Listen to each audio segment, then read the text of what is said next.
I've never found a love like this. There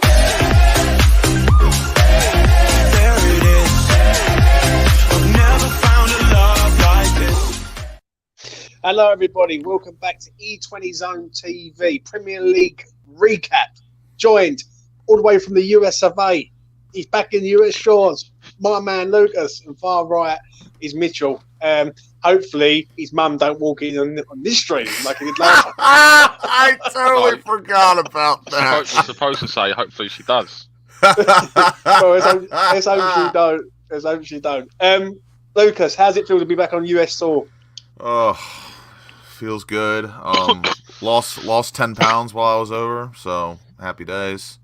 That just shows a lot in this world. But that's unreal, isn't it? It's crazy. It is. It's very, very weird. But 10 pounds down. We will start the workout regime tomorrow, baby. Yeah. The pounds are down. The pound is down and the pounds are down. Well, how are you, Mitch? Before we get started, how's life treating Mitchell? So I've had a shit day today. I've been off work, so I've just been literally chilling at home all day, bored out my brains. Right. We're going to get into this then. Right, let's start off with the first game of the season. It's this. West Ham United 0, Manchester City 2. We had a good 2-minute spell. We had Ben Johnson at centre-half, and we had no Dawson, no Aguerd, no Skamaka, no Paqueta, no one. I'll start off with Mitch. Take it away.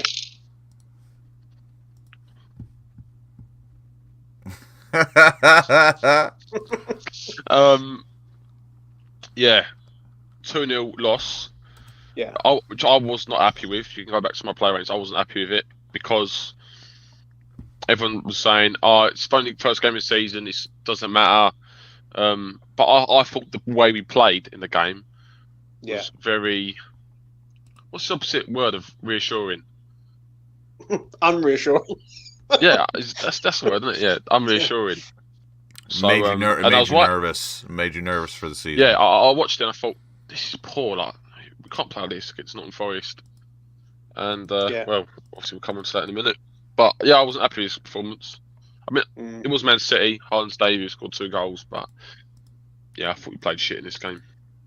For me, and I'll hand it to Lucas before we carry on. Obviously, Ariola come on for Fab, got injured, give away a penalty. Yeah, I didn't like us in this game. I think Man City done a complete job on us. It doesn't. How can I put this? Man City were very good, but we were very poor. And that's what made Man City look even better than they really were. I don't think Man City were in full gear against us. And let's be honest, they just come and just turned us over completely. So, yeah. Lucas. Yeah, pretty much what you two said. I would have put that all together, but you know me. I think in football nowadays, well, depends on the club you support, but like for West Ham, for me, I find it incredibly easy to see when we make life either tougher or harder for our opponent. And so far this season, and City was a perfect example, we just always seem to make life easy for the other team we're playing. Like, we just don't force the issue. We just sit there and take it. And even though it is to death of our fucking fan base accepting these losses to big clubs because they're big clubs, and they're like, it's thinking it's so and so. Other clubs, look at Brentford last week. Like, on your home ground, on your home turf, I think if you lose to a big club and you put in a poor performance, you shouldn't be happy. Doesn't matter who the club are. If you're at home and you put in a poor performance and you lose, you shouldn't be happy. If you go away to a big team, then it's slightly more understandable. But losing at home, in no way it's a good look, especially if you play shit. And I'm sick to death of our fucking fan base of accepting it. Yeah, and when I'm looking back at the game, that game was bad because literally we just sat there, took it. City didn't even come out of first gear. Boy. Yeah, and just looking at the lineup, we've come a long way as of now. I mean, for God's sake, we started Lanzini. Who knows why? And Ben Johnson at centre half. Probably should have been Ben Rama. I still think Ben Johnson that game wasn't too bad. Yeah. Ariel, the one penalty that Haaland got, that was really in my opinion, more on Areola than Johnson. Ben Johnson had a good start, didn't he? He didn't. Because he's playing centre half. We lost 2 games. Right back. No, but he was our best player for the first 4 or 5 games. Yeah. Well, what I'll do, and he just went to shit.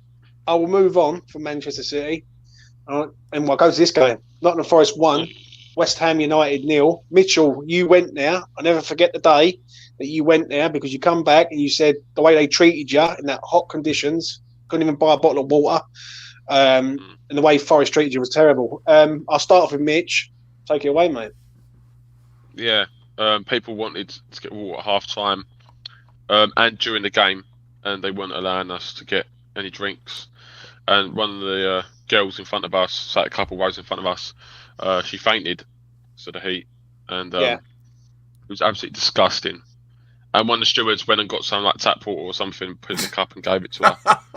And it was absolutely disgusting, especially on a hot day like that. You've got to make there's got to be some sort of accommodation for that. Accommodation. It was 33 degrees, and we were standing in that sun, it was beaming on us.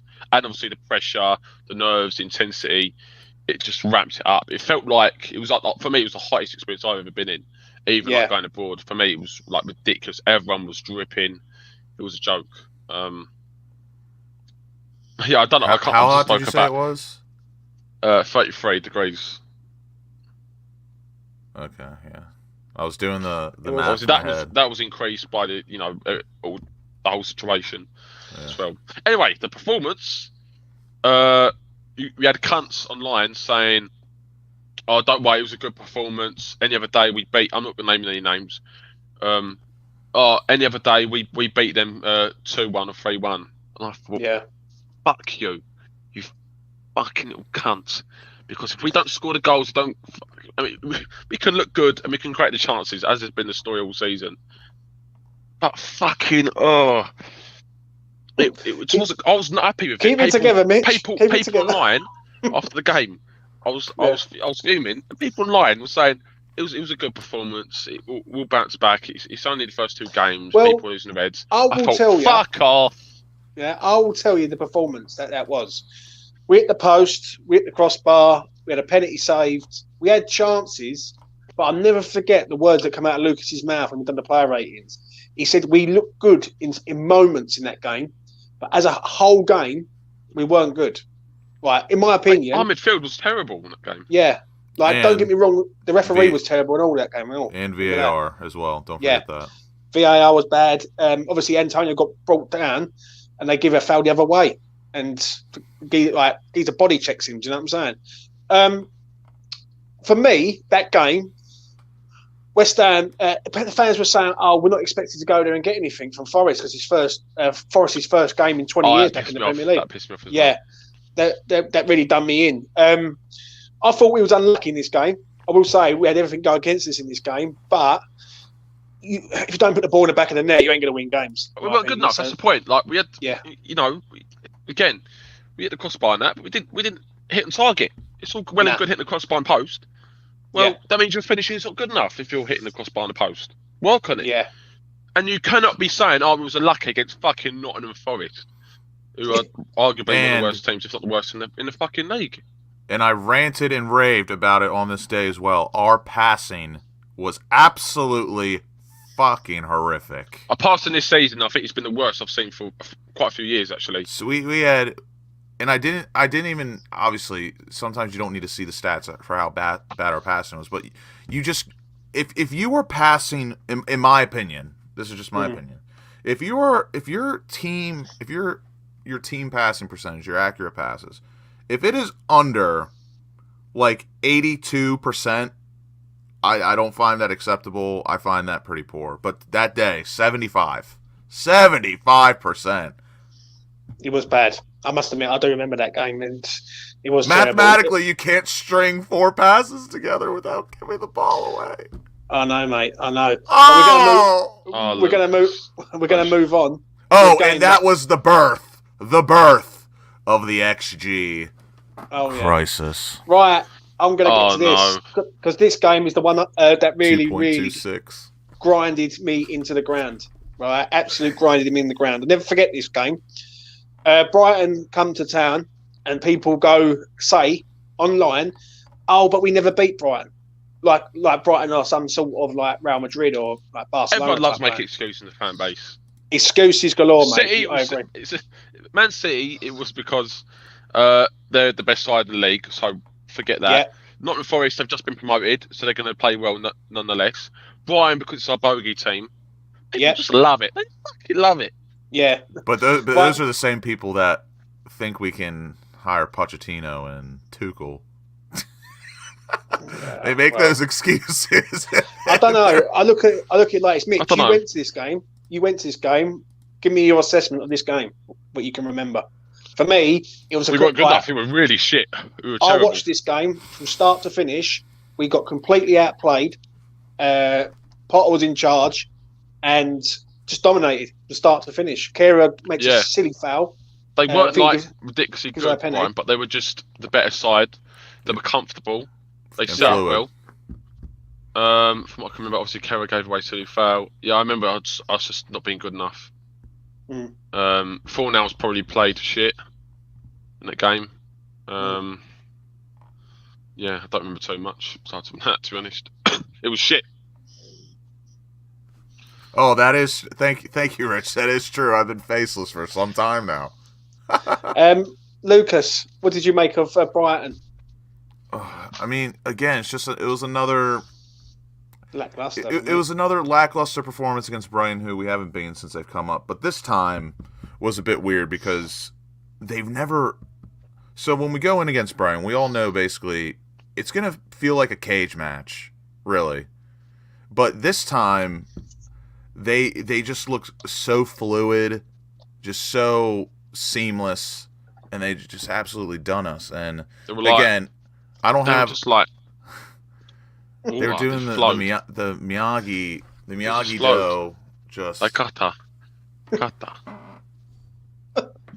Something like that. Oh, Mitch, you just missed me. Absolutely masterclass, a little flow there. But obviously, I'm not going to remember. I'm not going to remember as much as James because he does have a unreal West Ham memory when it comes to matches. But I look at the lineup. I see Fornals and Benrahma in the same team, and for me, I don't care how many times they do it. It's just never going to be. It's never going to be my thing. And typically, whenever they do play together, they don't play well. So, Care, not the best of games. Soufal got hooked as well. It's his debut, no? Yeah. His debut. Just not a good day. We got absolutely outclassed. But this time, it hurt a bit more because Brighton looked like fucking Barcelona. But what irritated me in this game, there was players on the bench like Skamaka, who was coming on like on the 70th minute or something. Do you know what I mean?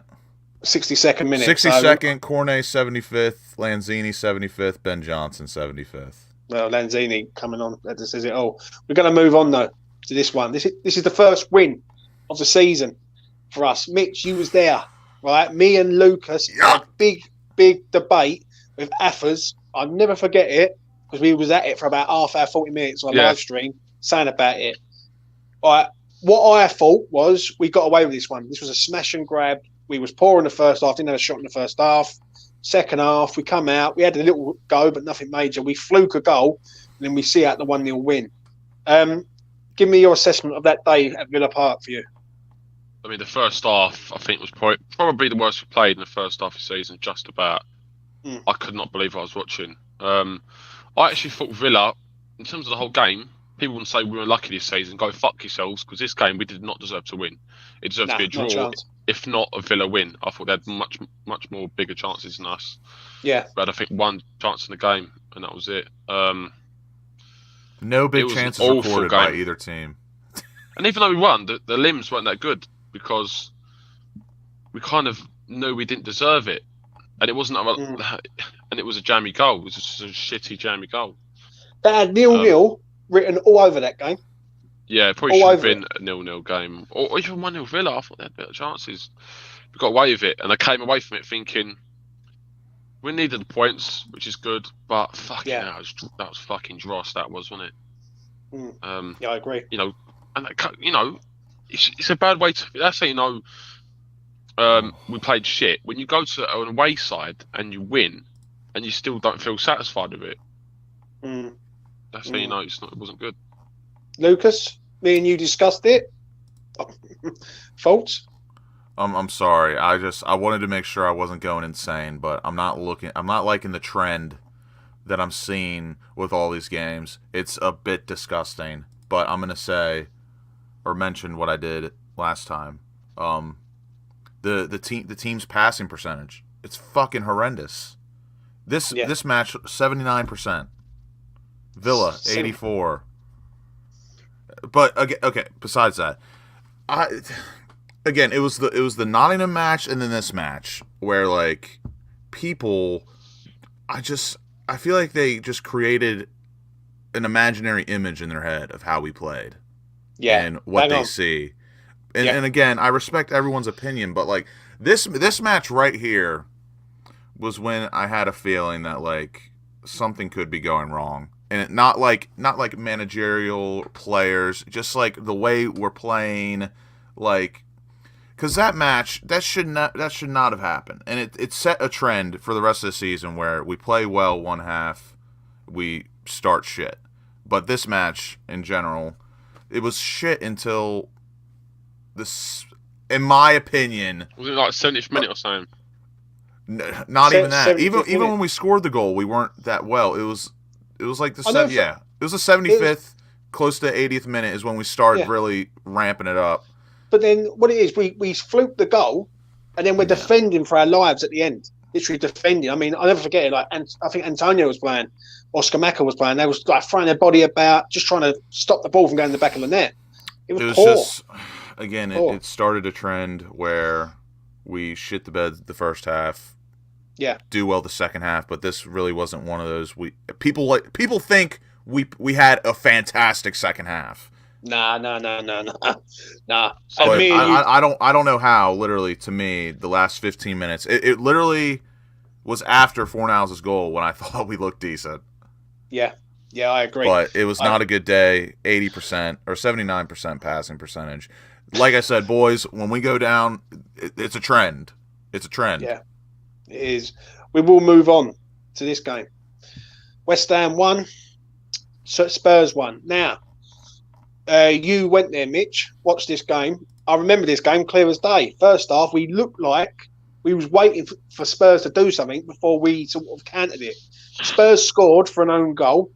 Thomas Souček got the equaliser in the second half, and West Ham, in my honest opinion, deserved to win the game in the second half. I thought it was excellent in the second half. Give me your assessment of this game. Do not remember it. Don't remember this game. I think I did have a bit of streak as well, but I don't remember it. This, in my opinion, was a match where I thought we... This, in my opinion, is up there for candidate for the best, like, full match of football we've played. Even though it wasn't that great, I thought we were okay the first half. And I thought we were okay the second half. Yeah, I thought we was unlucky. Well, didn't we? Yeah. I thought we was unlucky to go 1-0 down. I thought we had Spurs under control. What they was doing? Kerr own goal.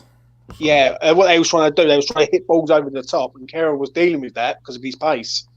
And eventually, they managed to get a ball over the top where West Ham were out of position. Go down. I'll take the own goal because I don't want Son on the score sheet, baby. Yeah, and go down the right hand side, put it in, and then obviously Kerr puts it in. Second half for me was excellent from West Ham. We completely dominated them from start to finish.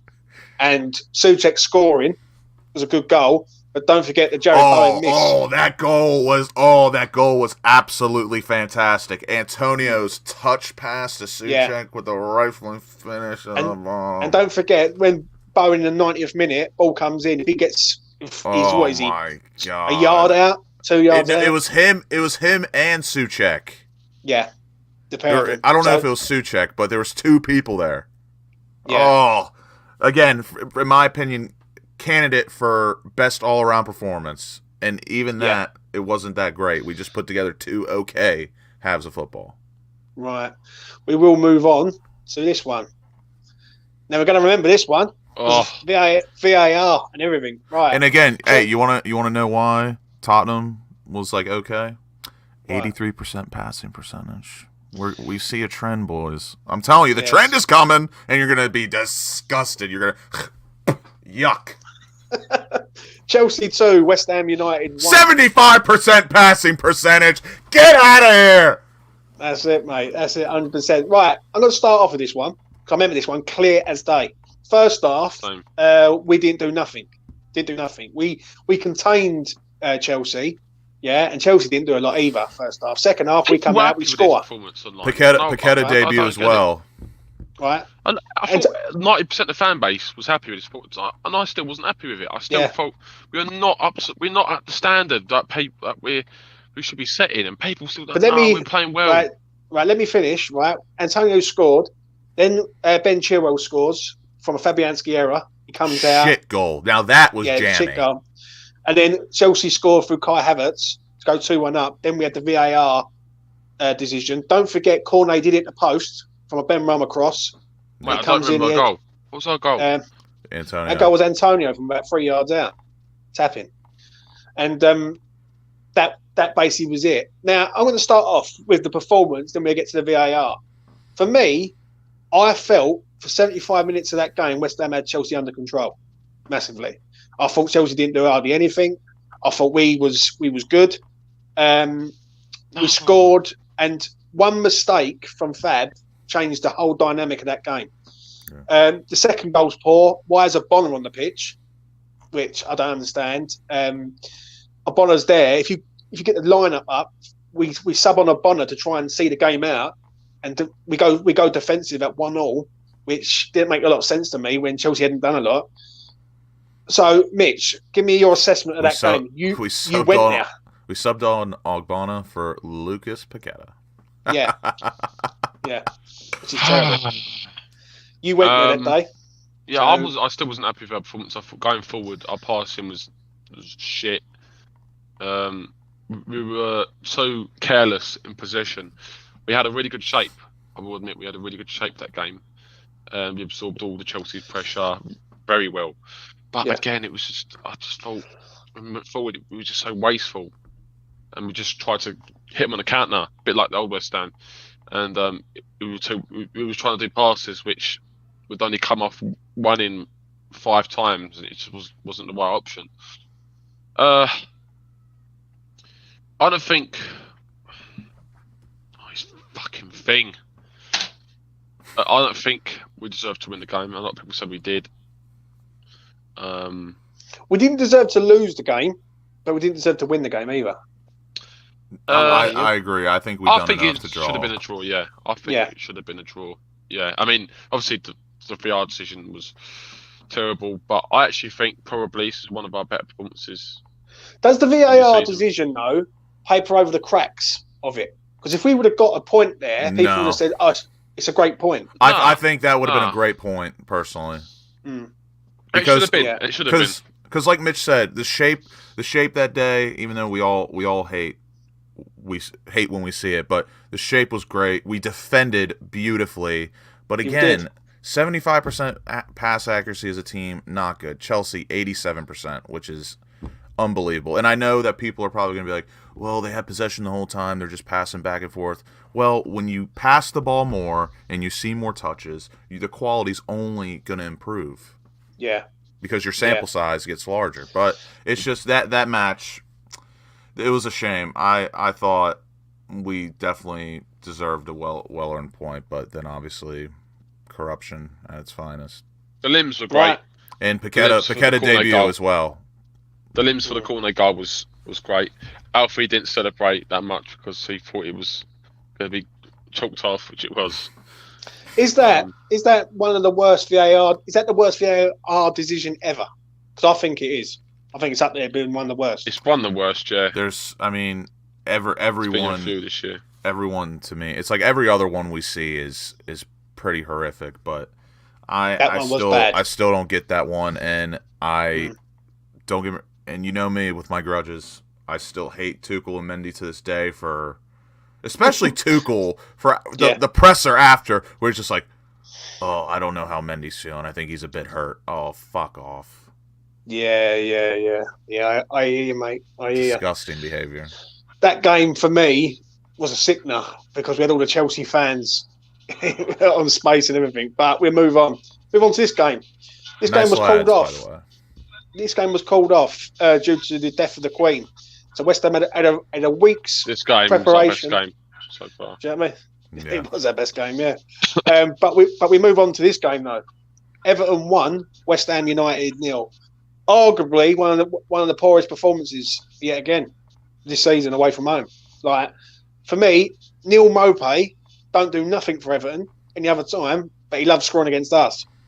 I remember this game because Cornet hit the post. Other than that, we didn't. He did hit the post. It was a weak effort, but it was and he shithoused us again. I hate that little fucker. I hate him. Yeah, and for me, this was a poor performance, especially after having a week off. I think.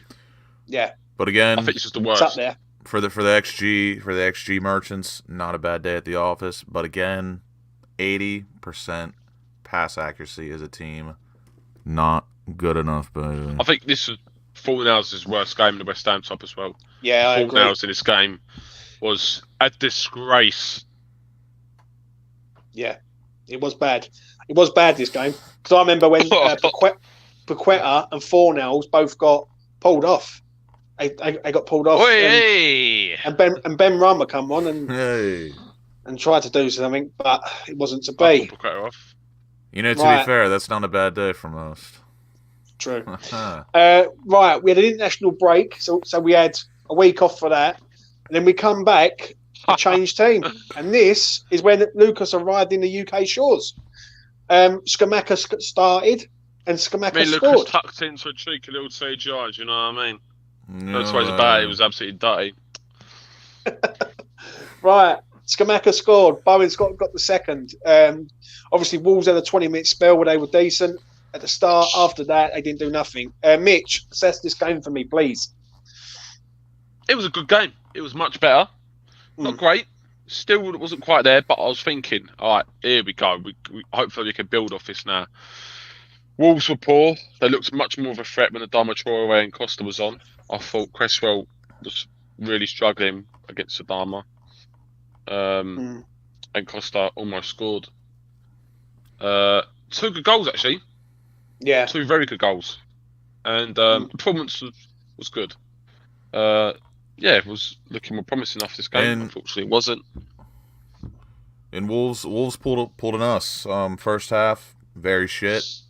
Yeah. Well, no, the Wolves weren't great first half. We weren't as well, so really no credit to us. But then second half, after we scored the second goal, obviously they're going to try and get back in the game, but they looked threatening for a good 25, 30 minutes, in my opinion. For me, this is West Ham's best game in the Premier League. For me, from start to finish, barring a little 20-minute spell, West Ham dominated this game. Scored 2 good goals. Was that the screamer? Yeah, Skamaka.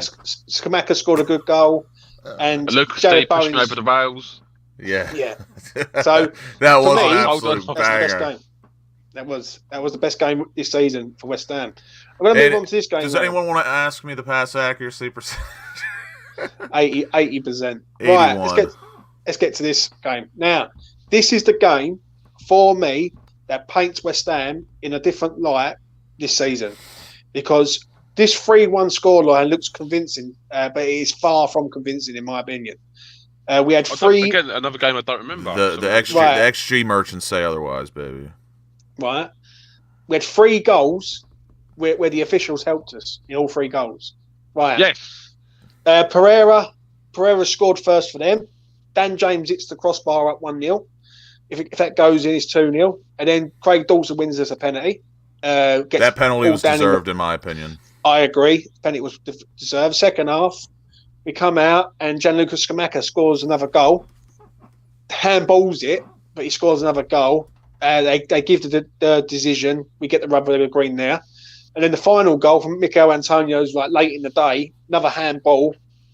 How we got away with that one, I don't know. And the game ends 3-1. I actually would have loved to know if the player would have seen red, because in my opinion, I always thought it was you either. Top man, Steve. Oh, thank you, Steve. Nice one, Stevie. Thank Much you very much, appreciated. mate. I always thought right there. Yes, it was a handball, but if Tonio does go down, that player could see red. So I do see it as a bit of a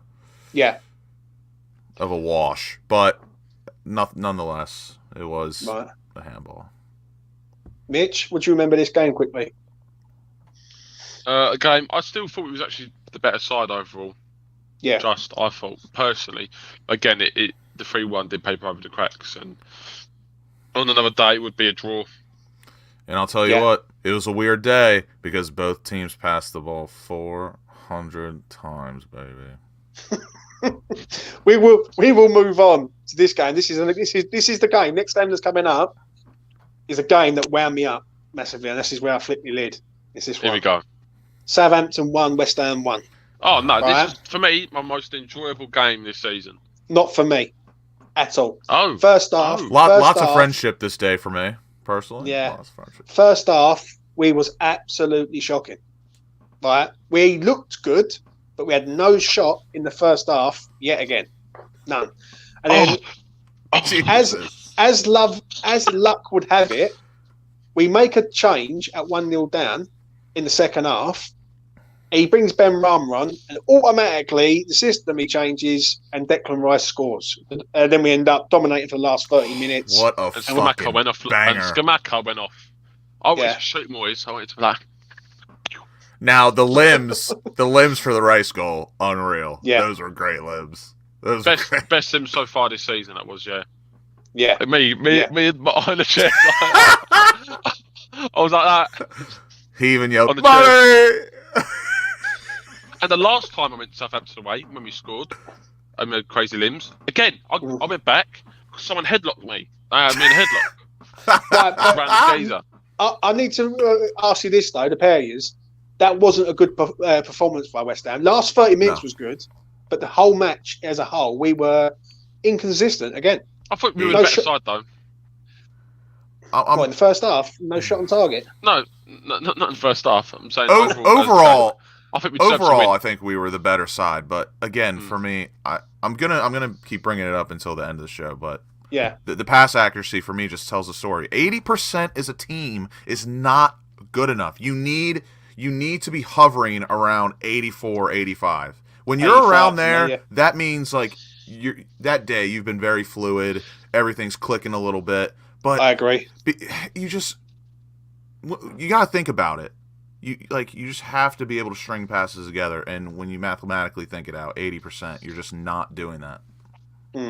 Yeah, for best me, match this season so far.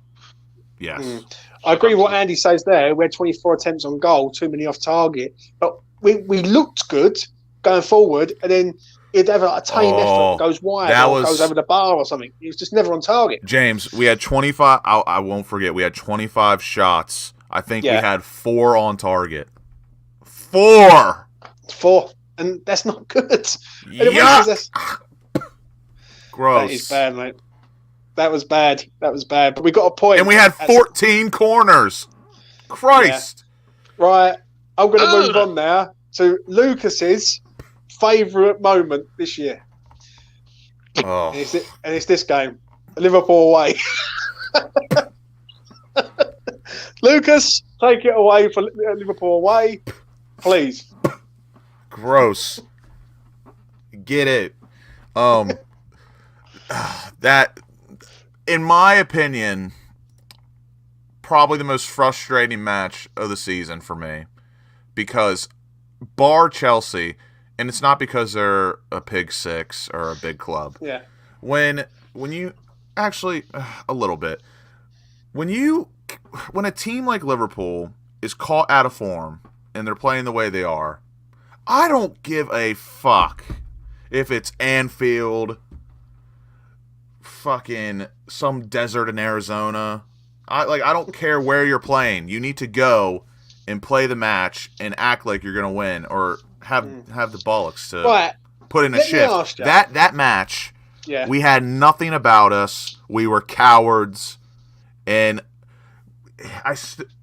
even arguably, should we have come away with a point? I don't think so. No, I don't think so. When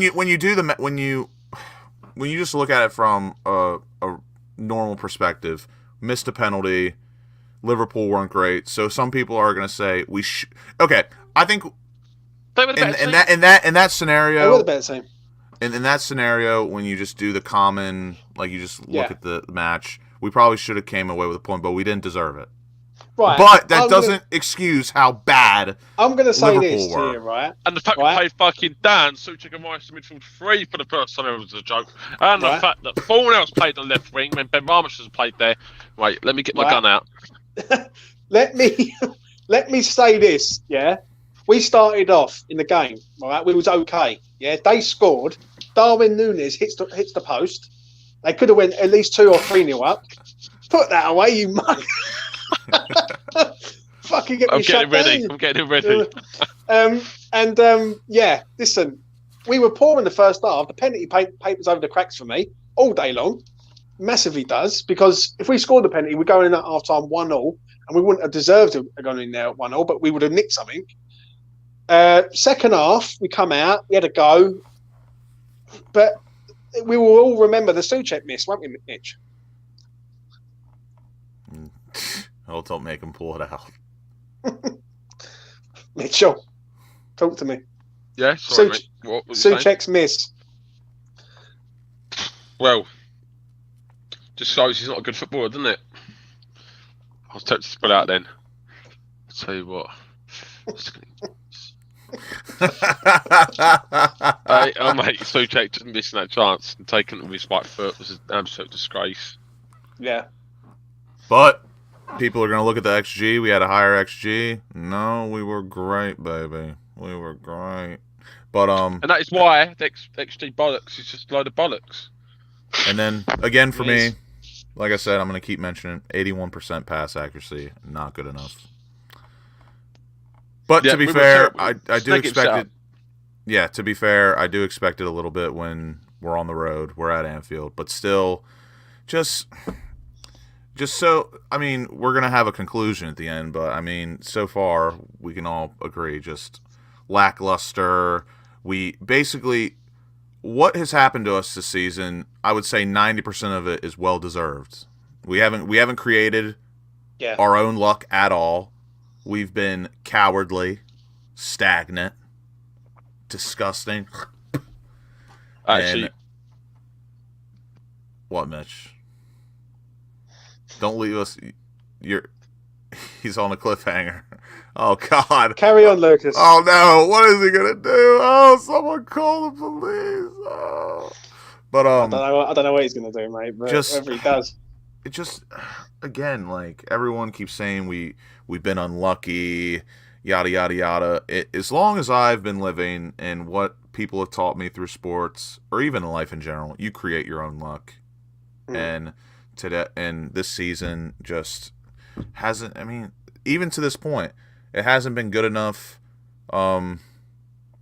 We should have probably gotten a point, but we didn't deserve it. Those are my opinions on Liverpool. You can't.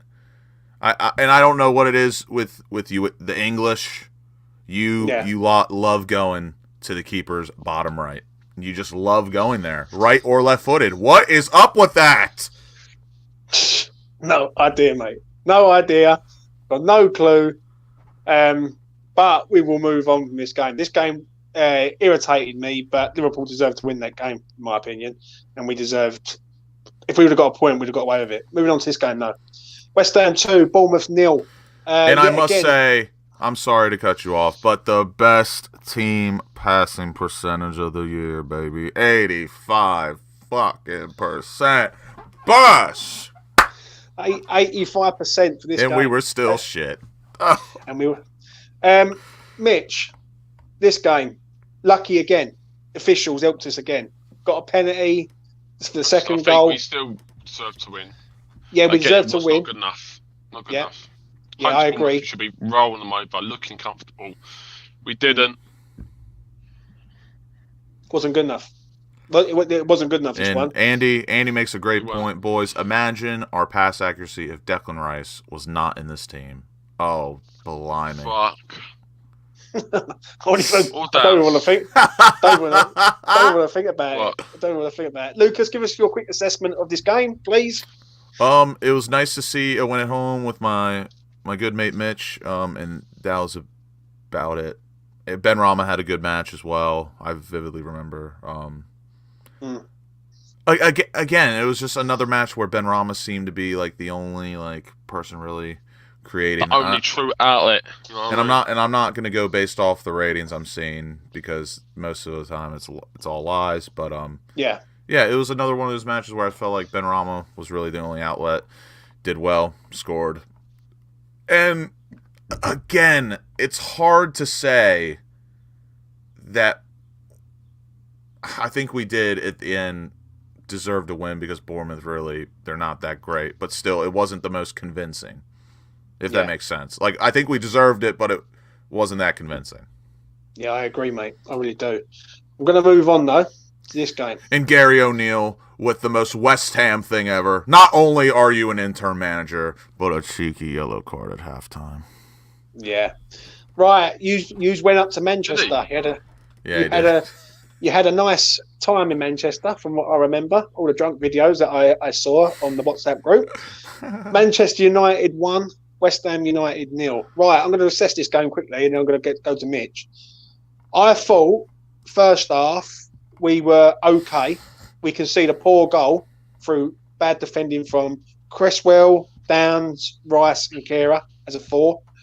They go 1-0 up. They hit the post in the second half through Fred. Yeah, Fred hits the post.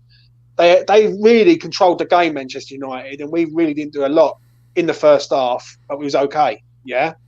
Second half, please. I don't think they controlled it. I thought they were poor. United. I agree. I didn't think United up to the 77th minute, we had our first shot on target on the 77th minute. That's not good enough. Yeah, and that was good enough.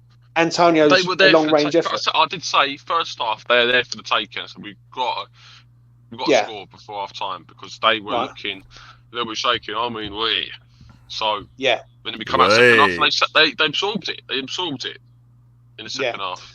And for me, we had Mikel Antonio's long range effort. De Gea done a good save from Declan Rice's effort. When I was seeing people on social media saying we deserve to get something out of that game, how can we expect to get something out of a game with only a 13-minute spell? That's not good. Like, that's why you're banging on the money. Well, it's true, isn't it?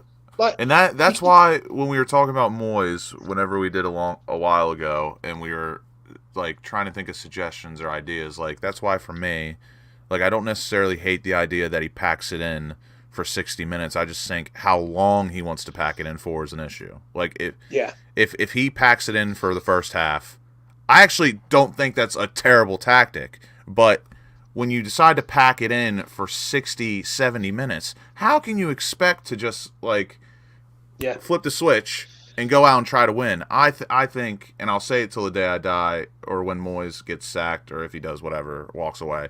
If he packs it in for the first 45 minutes, then makes the changes at halftime, I think we would be, not a complete different team, but we'd be a lot more threatening.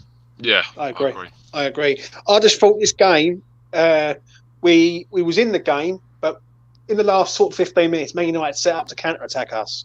And this was the downfall of Cristiano Ronaldo, baby, because he was dog shit. Oh, yeah. He was horrid. He was, mate. He was. But we'll move on to this game. West Ham United 1, Crystal Palace 2. The most angriest... This is where it begins. This is the most angriest rant that I done the other week. Disclaimer: this is a prop gun. Yeah, it is not real. It's not real. You'll put bullets in it and aim it at someone. Mate, awful game. Right. This was the turning point for me. Yeah. This game for me, he goes and subs Ben Rama off on the 60th minute or whatever it was, and brings on Lanzini. Was like the most insulting thing to do. Mitch, take it away and put the water pistol down for fuck's sake. You come to me, you look at me, you sub with Ben Rama, Lanzini, Manu. You get popped in the head, you motherfucker. Right. Awful performance. Shocking. Ben Rama again, our only bright spark in the game. and he gets him off. And he took off Skamaka at half time, which I thought was the wrong move. That's actually true. Yeah, I remember that. Yeah. Ben Roberts' goal was very good. But that was the turning point. That's the angriest I've walked out of the game this season. I walked out feeling. You know what I mean? This is how you can tell me and when Mitch. I said Moyes out.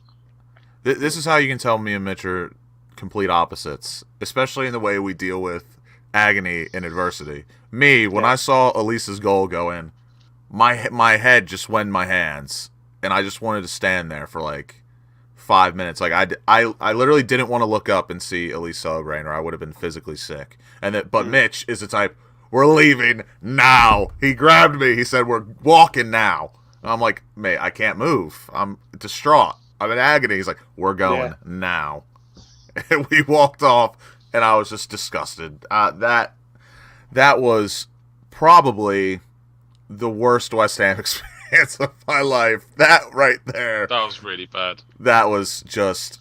That'll actually probably give me nightmares later down the road. For me, it was the angriest I've been all season. I was pissed off at Brighton. I was pissed off against obviously Liverpool, Man United. Well, but this game for me, popping off. Yeah. If me and Mitch didn't go on an away day to Southampton and we watched it on the telly, I probably would have been fuming as well. Yeah. For me personally. I was livid. It was an enjoyable match day experience for me. Yeah. It was just poor. It was just poor. Like the goal at the end sort of summed up our season. Like, and people say, "Oh, we was unlucky again." And I look at him, and that was the time where I turned and went, "Nah, it's enough now, boys. Sorry, you got to go. Get out." As Mitch, it's a water pistol. I mean, it's water it's pistol. Not. It's a prop gun. Well, wherever it is, you know what I mean, put it down. It could be kids watching. Just for good measure, 80% pass accuracy at home, 42% possession, one time, one last time. Disgusting. One last time. It's the last time. Well, I don't even want to get into it. I don't even want to get into this game. West Ham United 0, Leicester City 2. Sunday, just gone. Mitch, talk to me about that. You went. This game was the game where I didn't give a fuck because I thought we lose, pushes Moyes more out the door. We win. Moyes could possibly, very unlikely, but possibly could have a resurgence, and it would be a good 3 points. It wasn't. We lost 2-0. I wasn't angry. I was just disappointed and just thought, it's just confirmed everything I was thinking after the Crystal Palace game. I just thought, get me home right now. I've had enough. And Mitch just said the one line that every parent never likes to say and every child doesn't like to hear. I'm not mad. I'm disappointed. Yes, mate. Exactly. Oh! That is. When mum and daddy say that to you. That is one of the worst lines going from a parent. The glass on the floor. I'm not angry. I'm done just your homework. Yeah. That's when you know. Yeah, it's like when you bring the police home, like to your house, like to your mum and dad's house. You go, I'm not angry. I'm just disappointed. And again, in you. Like, boys, what did I tell you about the trend that I saw? Third match after review, our passing accuracy this match, 77%. Yeah. Oh, that's the worst, isn't it, in the season? I think they're and it's up there. Again, you both know me. I'm not a huge number or stats guy. I like goals, assists, and really like pass accuracy. And using your eyes. Yes, eye test guy, ball knowledge eye test. But and this is the game where a certain someone, I'm going to name him, Jack Elderson, gave Cresswell a fucking 8 on his player ratings when he was one of our worst fucking players. Did he? That is true. That is true. I did not see that. Disgrace. But 77. I'm not gonna. I really have no idea about that. But 77% pass accuracy. It's poor. Like, this game was poor for me. Again, when you do the maths, we're barely putting 4 passes together. Oh. Yeah. Yeah, it was terrible. This game was terrible. I'm just going to round this up quickly. This game was terrible. Maddison scored the first goal, then gets subbed off for an injury. We huffed and puffed. We didn't really do a lot, really. I don't really remember Danny Ward making unbelievable saves. Routine and saves. That is when you know. Yeah. You had a horrible day at the office. Danny fucking Ward, clean sheet. Oh, where's the gun? Money! Oh. Well, it is what it is. Danny fucking Ward, he's so shit. I know, I agree. There's 3 more things I want to discuss before we go. Please do smash a like on the video because it would help to get it out there. And also, if you want to put a super chat in, it would help because this ain't getting monetised. I know that for certain. Not with Mitchell with his water pistol. Right, let's go to this. West Ham United, worst player so far this season.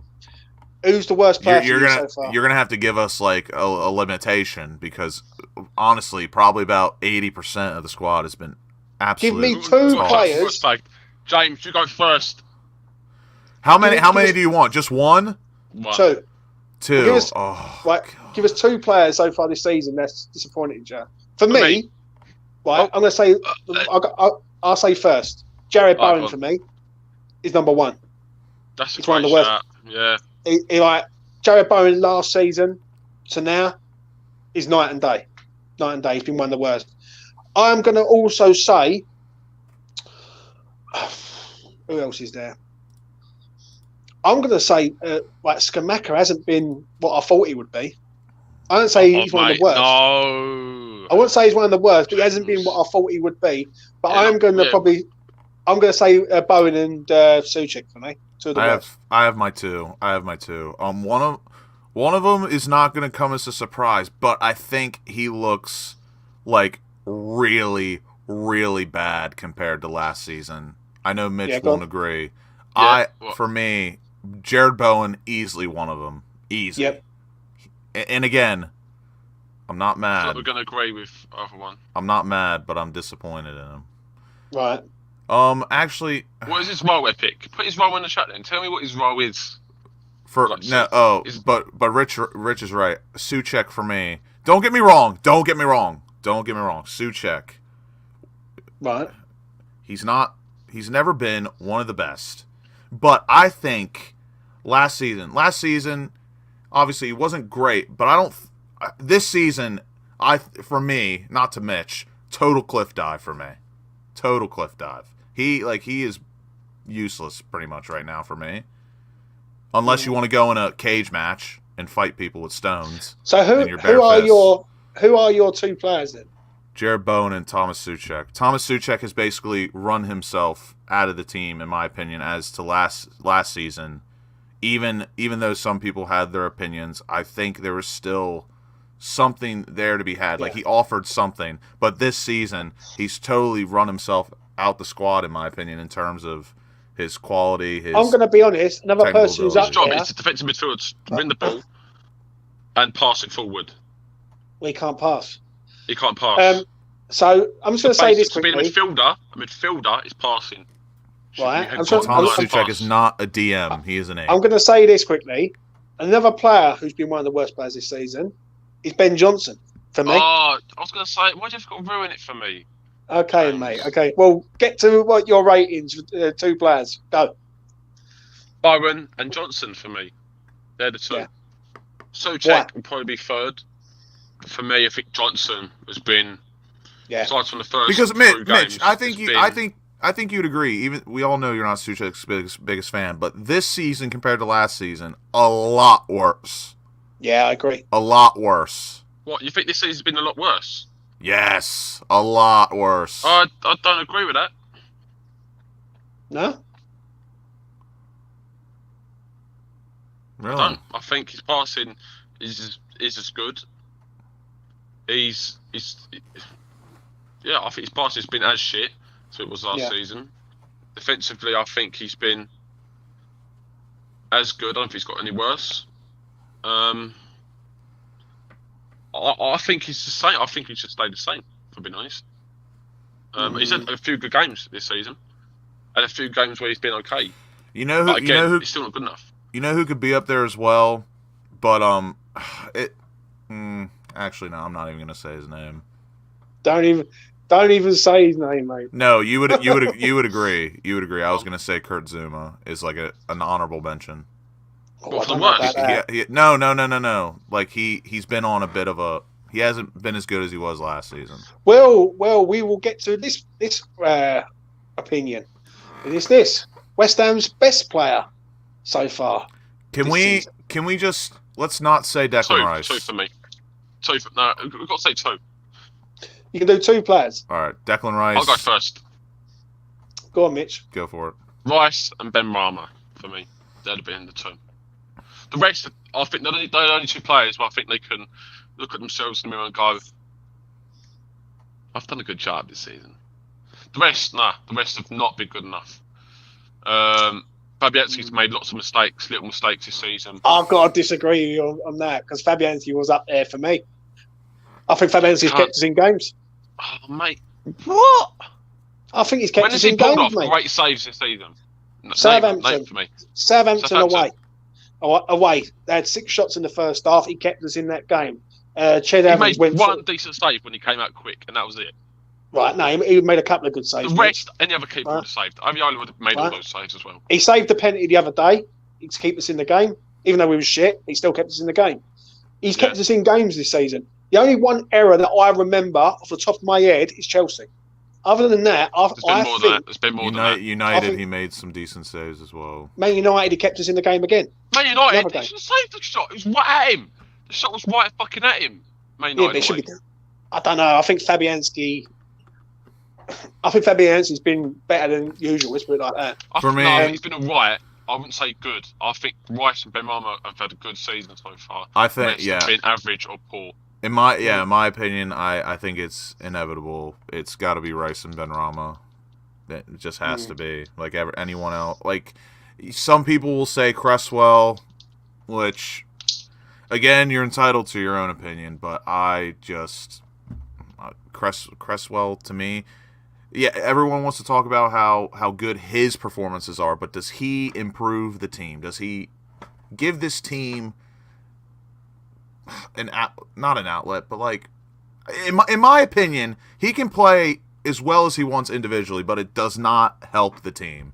In my opinion, never go, wow, he's had a really good game. Wow, he's made a difference. Wow, he's put his mark on this game. Never does that. Yeah, I agree. I said it last week. Look at the best left backs out there. You look at them and they have performances in the season where you go, wow, he has been superb today. And again, he looks like a world class player. And again, for me, he's done a total flip flop. He's never been the best defender. He ain't the best. But this season, I found him a bit reliable. But everything else. But it's because the system covers him. It covers him so much. It does. I agree with Mitch on that, but we won't get into that. He's been better defensive. He's been better this season. But again, my two players this season, I'm going to say Ben Rama because I know Ben Rama's a talent. Yeah, and I've told people for time he's a talent, and he's been very good this year. Also, Declan Rice. I think without Declan Rice, we are in more shit than we already are. I think Fabianski deserves a bit of respect. I'm going to say that. I think he's been good in games. Fuck you. Right. If you go back and look at his games, and I've got the memory for it. He's been alright. I think he's kept us in games, certain games. Even if we haven't got the result, he still kept us in the game, which you've got to give him respect for. I think Zuma, he can't make world class saves anymore. He ain't got the speed, and I agree. Whereas Aviola could, and I think if I'm going to say this quickly, season, Zuma for me started off slow and started getting better as the season was continuing. He did, yeah. So I'll give Zuma a little shout out on that. And I know I just mentioned him in the last one for worst, but again, he would have been like almost an honorable mention here as well because again, no one has been like steady. Like Ben Rama and Rice have been good, and then everyone else has been either average or poor. But Zuma, like you just said, beginning of the season, it was looking a bit stinky. But now I think I'm not going to say he's back to his best, but he's looking steady Eddie right now. Yeah, I agree. I'm going to move on though to the final rating of the recap. It's this man, Mr. David Moyes. Shocking. For me, shocking. the water pistol is man. Actually, no, I did. Even up until a couple of weeks ago, I absolutely loved Moyes. Right. But that love, it's like a star. It's faded. Yeah, but I think he's become very, very arrogant, though, Mitch. Right? Very, very arrogant bastard. Yeah, really has. Right, this is a man who said he don't lose 2 games in a row or 3 games in a row or whatever. Right. This is also the man that is only recently, through pundits on the TV, started subbing Thomas Souček in games. But there's been games before this season where Souček needs to be subbed off. Second time, Palace and Leicester got subbed twice. Thomas and Souček. The crowd thing, yeah, you see what crowd said. That's called progress. I am disgusted with our fan base, how they've reacted to crowd as well online. Even Alfie, he said, "Oh, fuck him, he was a shit player, don't matter." Go fuck yourself. You don't treat your players like shit. He treated the crowd like shit. I said at the time, it doesn't matter how poor he is. He deserved more of a chance than what he got. Yes, he was poor and probably didn't deserve the first team opportunity, but he deserved more games and minutes in the cup games. I played Rice in it. We didn't need to start Rice. Crowd deserved more minutes, 100%. And the fact he isolated him was wrong. I do attend to agree with that sentiment, just because, like, the only thing for me is none of that is Alex Kral's fault, but like I think the thing that people were a bit like called out by is that like Alex Kral like wanted to play in the semifinal like of Europa League, and it's like that ain't happening, pal. But I get what he was saying, and I do tend to agree. You should never, no matter how good or bad a player is in your squad, the manager or a player should never have to feel that way. You got to keep it professional. Sonny Perkins and Ashby really want to leave as well and a push to move. So we haven't really seen that in a few years with youngsters, but I think that's more to do with just the depth and positions and whatnot. I don't know. I think Ashby deserved more minutes. I said it last season. Ashby deserved more minutes last season. Ashby's better than Ben Johnson. At right back, yes. And he still starts him. Ashby knows that he's better than Johnson, I think. I feel, with David Moyes, this has been coming for the last year, but I think it's only come to light this year because of how well we was doing last season. Let's go back last year for quickly. Beginning of January, we go to Kidderminster Harriers and we nearly get knocked out of the FA Cup if it wasn't for Declan Rice's 94th minute equaliser. Oh, mate. So let's remember that. Yeah, Mitch was there. He nearly broke his leg, but it don't matter. Right? Mitch, how do you feel looking back on that could possibly be the greatest limbs that you've ever had? Unreal. I'll tell you what, I've seen that celebration, the limbs, probably about 40 times now. It just cracks me up how the little door where all the adverts are just swings open and all the players, all the fans just come out. And the fact that it's Kidderminster Harriers just makes it more funny. Yeah. Like, you would have thought we won the whole thing. That's not terrible, though. I don't think it's terrible. Like, the people who do say, "Oh, that's embarrassing, Limbs. How can you celebrate like that against a small team?" That shows passion. It shows passion. It shows love. I agree. It is fun. It is funny though. It shows relief. Yeah. Because I went mad in that game. I watched that game and my missus video me celebrating. Yeah, because I was watching the game and it happened when she was videoing me under Secrecy Act. A day before my birthday, and I'll never forget. I said West Ham are going to fluff it. Yeah, that would have been West Ham's most embarrassing defeat in the history of the FA Cup. In the history of the FA Cup. Do you know what I mean? West Ham maybe in like for 100 years. Maybe ever. In the history of the fucking football, Lucas. Yeah, it would have been embarrassing. And like against plumbers and like bricklayers and things. You know what I'm saying? For me, I think Moyes needs to go, in my opinion. Lucas disagrees. Alfie disagrees. Mitch is sort of with me. I look at this. I don't see where the progression is. Yeah, we've just gone through the whole of the last 15 games, and the one thing that Lucas has kept saying, each game, pass accuracy, they just don't look together. in my opinion. They really don't. How would you assess his him this year, Mitch, so far, Moyes, for you? I would say I'd give him a 3 out of 10 off this season. Not the year, the season. We're doing a review of the season, not the year. Not the year. So like mid-season review. Yeah, I'll give him a 3. He has cost us a lot of points this season. And in every game where we've not got a result, I have pointed out very simple things which he should have done, which he didn't do, which have cost us points. And if I can do it, then then there's clearly a problem with a Premier League manager. Yeah. The problem has been, it'd be alright if he's proved us wrong, but I'm not trying to be big-headed. Every time I've said he needs to do something in the game, or we've set up wrong before the game, I've said we've set up wrong. It's cost us every time, every single time. It's just stubbornness, arrogance, picking his favourites, being negative, being a cunt towards the fans as well in the Palace game. Yes, it's not acceptable. Not been an acceptable season. Shocking, which is why he's got to go for me. Yeah, I agree. I agree with everything you just said. Lucas, you want to give him time? Yes, I do. Enlighten me.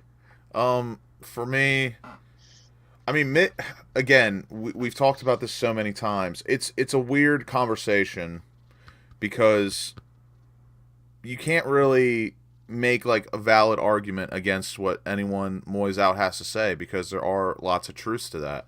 It all really just depends on how you view the game, how you view the sport, how you view people.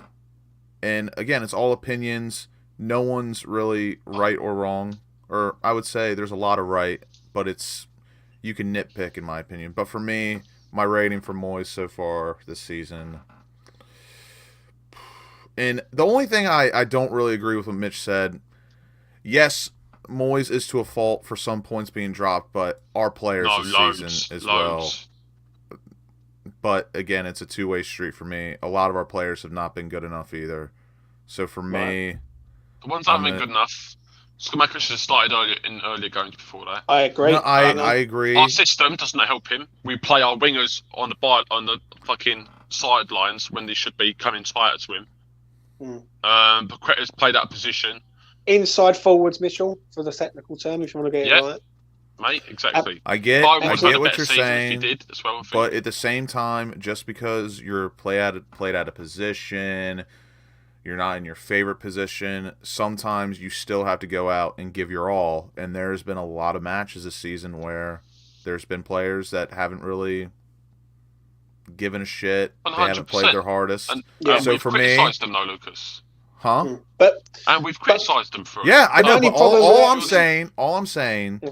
for me, it's always a two-way street. No matter if you think the manager's shit or the players are shit. So for me, I still think it's hand in hand. They help each other, obviously, because Moyes can't fucking play. But he does pick the players, though, Lucas. Yes, I get that.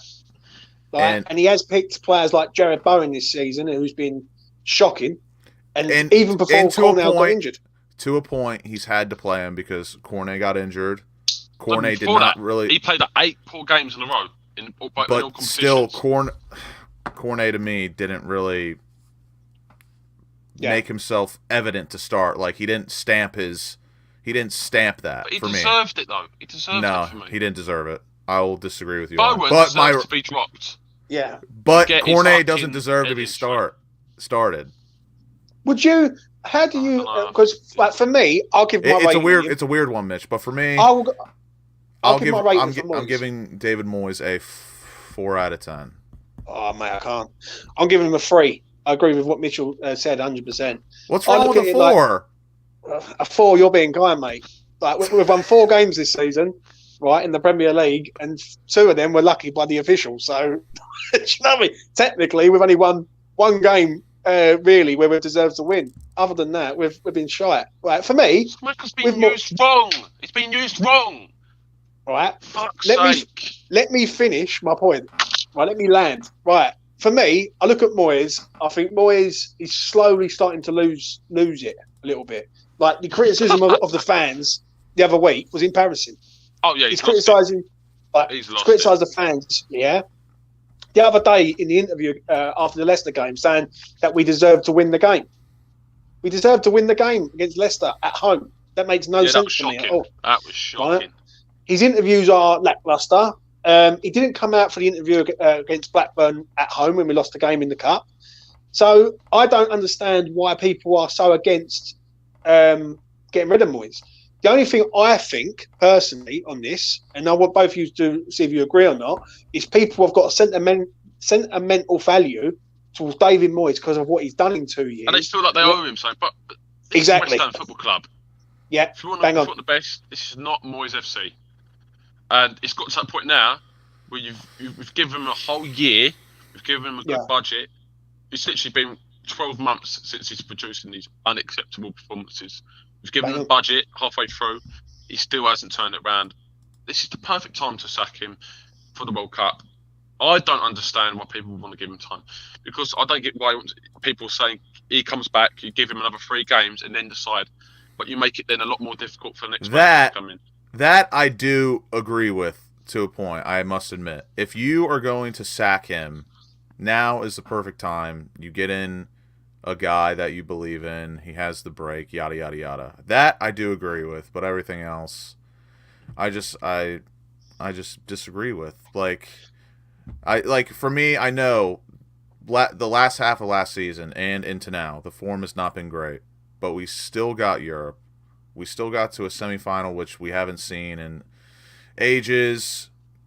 Gave us our first back-to-back European seasons in our club's history.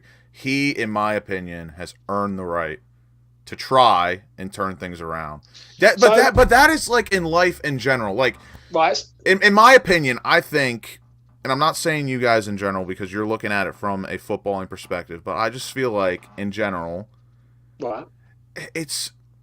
I know it's a business. It's a results-based business, but like there's certain things that happen and that someone does for you that like they deserve a chance of redemption. Lucas, he works for West Ham United. Like what people keep forgetting is that this geezer works for West Ham United. Yes. We won't remember David Moyes in 10 years' time. Like, do you know what I'm saying? So for me, he's not the Messiah. He's just an employee. And he's not doing his job to the best of his abilities at the minute. So at the moment, I think that's a bit harsh in my opinion. You can stick with someone if he can turn it around. The squad of players we've got don't suit the system he's ever played. The way he wants to play suits a mid-table or low side that have got pacey players, and the team needs to re-come together. We've got a complete opposite side of that. We've got a side which should be doing a lot better in terms of possession and breaking teams down, off the ball movement. The system's completely wrong. He's not changed it for 12 months. And what makes you think he's going to change it after another 6 months? But again, he's not going to change it. But again, that all comes down to how you view the game, how you view certain things. Like for me, just on not even a personal level. Do you honestly believe he's going to change it round if he comes back? Yes. What's more likely to happen? Do you think it's more likely to play the same system and us to play shit again, or to turn it around? What do you honestly believe? I think it's a 50-50. He either turns it around or he doesn't. No, I think we're much more like I'd say like 75% chance. I agree with Mitchell on this. To keep playing the way. But again, I want to win the Conference League, and I think if we sack Moyes, we're not winning it. Yeah, but listen, West Ham haven't won a trophy in 42 years. Yeah, so I understand the sentiment about winning the Conference League. I get that. I want to win the Conference League, but I do want to stay in the Premier League and all. And at the minute, we've got 14 points from 15 games. This is relegation form. We've just gone through it. What do you mean, Tay? Like it's not it's not good what he's saying. Like at the end of the day, I mean, you can't. I don't know what. I don't know. He's done a lot for this club, and I feel like he has earned the right to turn things around. And if he doesn't, then. If he doesn't, then by the time you've already decided, Rice will be out the fucking door, Paquette will be thinking, well, why the fuck have I come here? Skamaka will leave, and we're in the shit again. We've got to completely recuperate. Or we can recuperate now, get a new manager in, and possibly turn the season around. That's a whole... And I'm not going to dive into that because it would just be a whole new video. Mate, we probably don't have anyone lined up, and what everyone wants is not going to happen. We're not getting Poch. We're not going to get Tuchel. It's going to be a side step to Moyes. I think Moyes is massively overrated. It's not, look, Lucas, it's not as simple as that. As going from in terms of quality. We need a complete different manager. If we get the same kind of quality of manager as Moyes, but a different style of play, that'd be much better. Yeah. But also the other issue is people who say that, and they talk about Poch and Tuchel. That's not happening, and they have no other ideas. You have to have an idea of a manager. No one has an idea. They just like to say we need a new manager. Yada yada yada. But surely, though, with no Lucas, ideas. What you're seeing on the pitch isn't good. But for me, it's not good enough. But what I'm saying, and it's just me personally. What he has done for this club, he's saved us from relegation. He's gotten us back-to-back European seasons for the first time in our club's history. The first time. How long have we been around? How long have we been around? Let's remember one thing here. And 100 plus years. This is what people keep forgetting. He's also won 11 games in 2022 in the Premier League. Let's also remember it was a global pandemic with no fans, which helped West Ham through a bad time. Listen, I've never heard. Let me land. Right, it was a global pandemic with no fans in the ground, and we had the freedom to play. Yeah, the fans were toxic towards the ball for the sale of Grady D and Garner. Right, we had an amazing season. Last season, we had a good season. Right, but the back end of that season was poor in the Premier League, and this season it is countered that through the friendlies up until the present day. Let's be honest here, it is not good at the minute, and I agree with Mitchell. How can someone change his tune over 6 weeks? He won't change it. He won't change it. I agree. And that is. I bet you he does. That is the main point. Pardon? I said, and I bet you he does. Go away. Your epic. Whatever his fucking name is. Elite analyst is best mate. That's what I'm saying. I do think, James, you're a bit harsh there in that front. I do think the Moyes have done, the he's done well. Season, hold on a minute. Season, he done well in a global pandemic, though, Mitch. He done well in a global pandemic. Remember that. Do you know what I mean? Because he's not doing well now. No one is speaking right now about. He done really well in the first. Right, hold on a minute. But no one is speaking about the 11 victories in 2022. But mate, we still got Europe. We still got Europe. I know we should have gotten Europa League, but we still. What people have got to understand massively. We were lucky. Wolves were terrible in the second half of last season as well. Right. What people have got to understand is this: Europe will go right out the window if West Ham are fighting to stay in the league. If West Ham are fighting to stay in the league, and people say, "Oh, don't worry about it. We're too good not to go down," they're arrogant pricks. They're arrogant pricks to me. I agree with. When we're playing in the league, we will be looking at that. Yeah. 14 points from 15 games is relegation form. Fact. Fact. So we can't sugarcoat it and say, "Oh, don't worry, we've got all these good players. We ain't going down." Says who? Fuck me, man. Get real. Like, West Ham are never too good not to go down. For me, ever. All I know is this, and you're not going to agree. What? You talk about all 2022, so the second half of last season, we still got Europe. The start of the season, not great. We're 15 matches in. There's 18 to go. I still have faith. I think Moyes can turn around with the time that he has. Because Lucas, I get what you're saying. I do. But we nearly went out to Kidderminster Harrows in the FA Cup, and that was the start of it. This season has not been good. Even in pre-season. Let's go pre-season for a second here. Yeah? Was we good in pre-season? Don't worry about it. Don't worry about it. They're only building their fitness up. We were shit in pre-season, and we've carried that pre-season form into the Premier League season, and we're now sitting on 14 points out of 15 games. People I agree as completely well, brushed that aside, which I didn't agree with. And I know it's a business, but I've never heard of a salesperson having two record-setting years at a company, and then when the going gets tough, you're binned. Lucas, would you still start Souček after the good season he had? So his second season, Souček ain't good enough anymore, so you don't play him in the team. No, I would. I'm not. But he was good enough at some point. See, now we're nitpicking. Of course, I disagree with some of the things that Moyes does, but in my opinion, he deserves to turn things around. That's just my opinion. So let me. He is foundationally and fundamentally earned that right. Lucas, I agree. He probably does deserve to more times to turn it around. I don't think he will though, which is why. Which is fine. If I was in charge, I'd be saying the best for this club, for the squad of players, is that we change manager. I think we've got a better chance. Having a better second half of the season. I've agreed with you on a lot of those angles. Would you rather change a manager now with a 6-week break, bring someone in who can be better than Moyes? Because Moyes knowing this club, that ain't happening. So I'd rather stick with Moyes. I disagree on that because I think Kadinsky's got the ump, mate. Big time. From what I've been hearing, I think Kadinsky's the one saying why is what we're going to do. This is the thing. Who do you think? And this comes back to my point.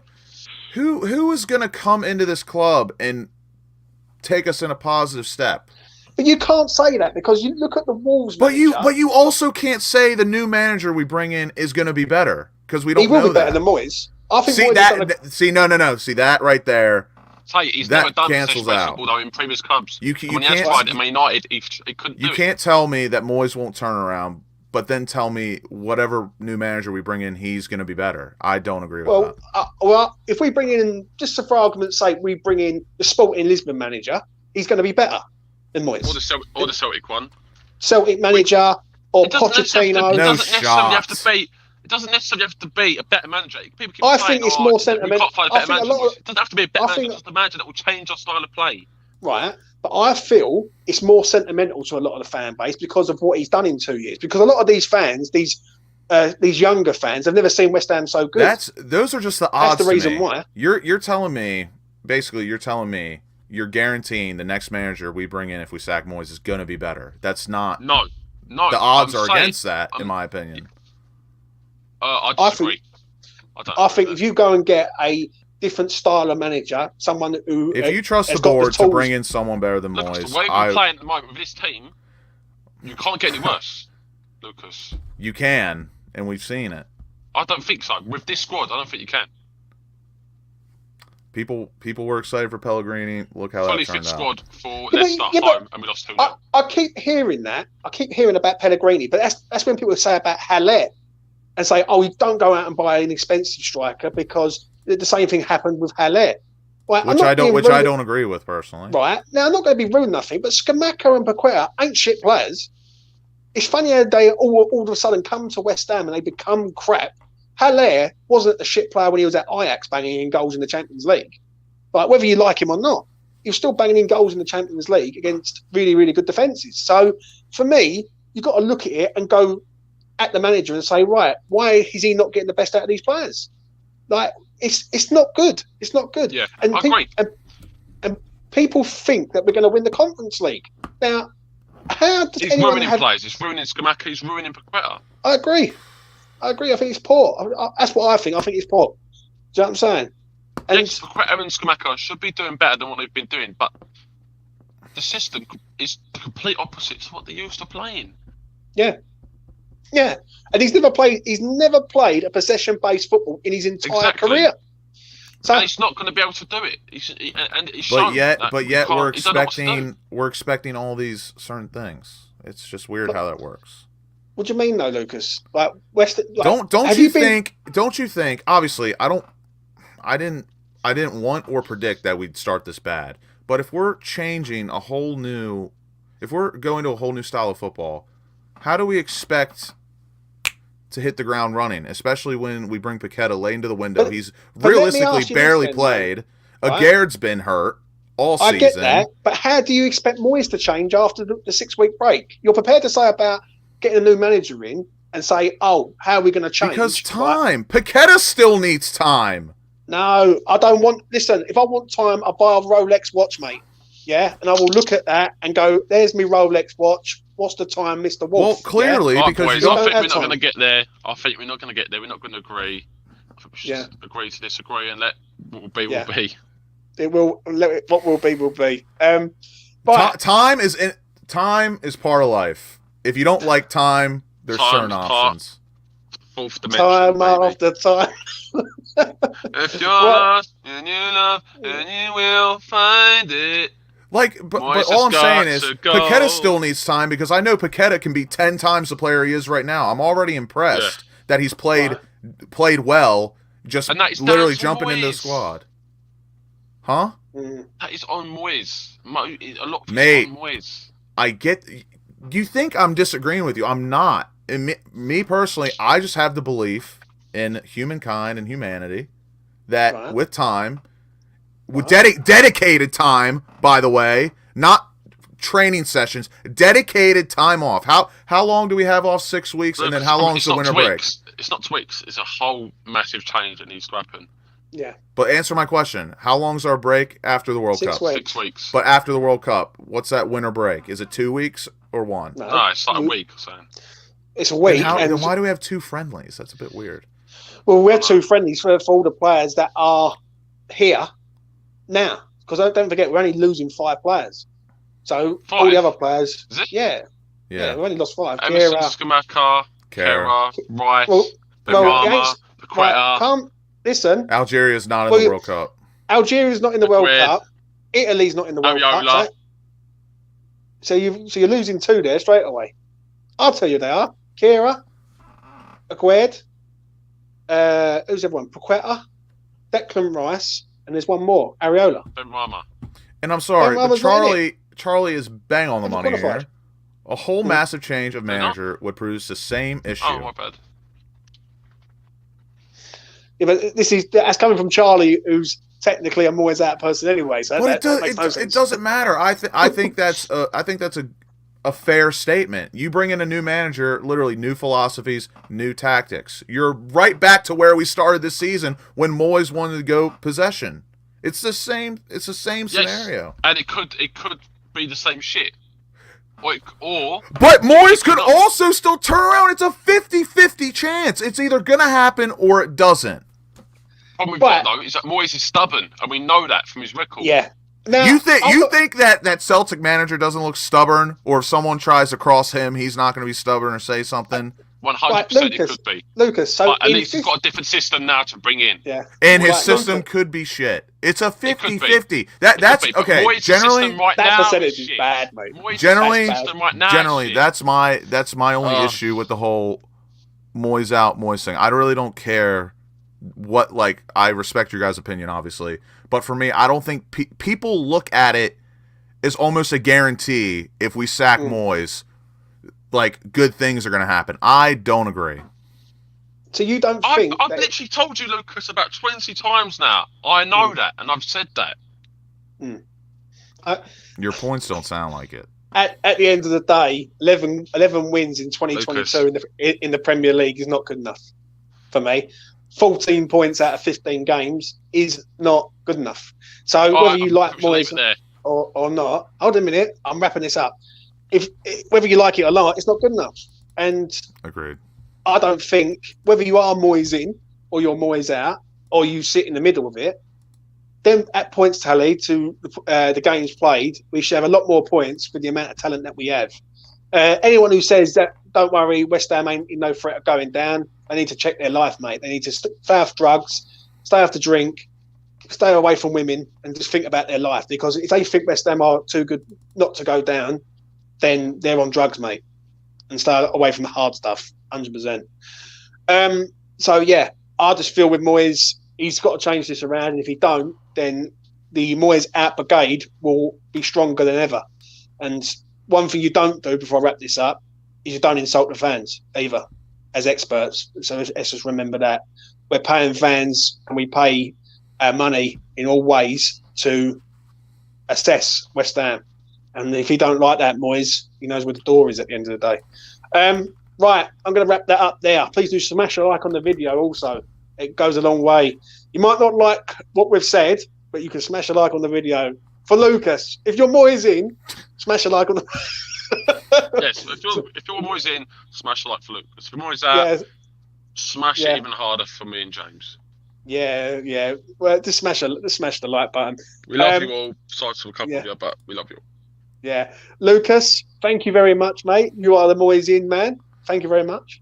Sorry, I saw a disgusting Cresswell tweet. Sorry. Never That's mind. What I was just looking Do at, not say it. I'm not talking about him anymore. I did say that. I'm not talking about him. That's right. Mitchell, thank you very much, sir. You're welcome. Right. And that is us done for our little mini recap. Right, I'll be back tomorrow. England preview, betting tips. I've got a good little betting tip, mate. Just me. But I'll say that Hopefully for tomorrow. it's not England to win it. No, ain't England to win it, mate. I actually think it's Brazil's to lose, mate. I don't think Brazil loses this year. I looked at their team and I think they're excellent. But that's me for another day.